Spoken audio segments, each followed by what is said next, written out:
এই মহান সংসদে মুক্তিযুদ্ধ নিয়ে অনেক কথা হয়েছে। তারপরে আমার মনে হয়েছে যে যেহেতু এই সংসদে আমরা যারা আছি তারা মুক্তিযুদ্ধের চেতনা বিক্রি করি না, ধারণ করি। সেই কারণে আমার মনে হয় এখানে যারা বীর মুক্তিযোদ্ধারা আছেন এবং আপনিও বলেছেন আমাদের বিরোধী দলে যারা বসে আছেন তাদের মধ্যেও কিছু কিছু মুক্তিযোদ্ধারা আছেন। আপনারা তাদের নামের আগে, আমাদের সবার নাম যখন বলা হয়, মুক্তিযোদ্ধাদের নাম, তাদের নামের আগে যদি বীর মুক্তিযোদ্ধাটা বলা হয় এবং তারপরে নামটা বলা হয়,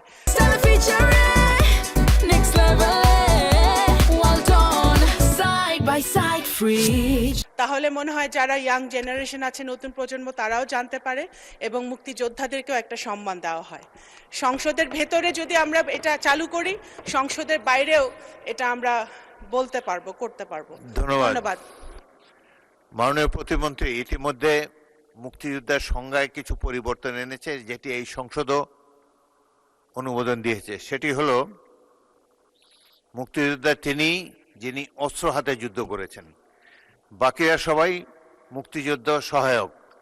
এই সংজ্ঞা পরিবর্তিত হয়ে গিয়েছে। এখানে কজন অস্ত্র হাতে যুদ্ধ করেছে আমার জানা নাই, তবে সাধারণত সংসদে আসন ভিত্তিক পরিচয় দিয়েই আমরা আলাপ করে থাকি। মুক্তিযোদ্ধা পরিচয় এখানে উচ্চ থাকে। তবুও যদি শিওর হই কারো সম্পর্কে যিনি অস্ত্র হাতে যুদ্ধ করেছেন, প্রকৃত মুক্তিযোদ্ধার সংজ্ঞার মধ্যে পড়েন, তাহলে সেভাবে তাকে উল্লেখ করার চেষ্টা করা হবে।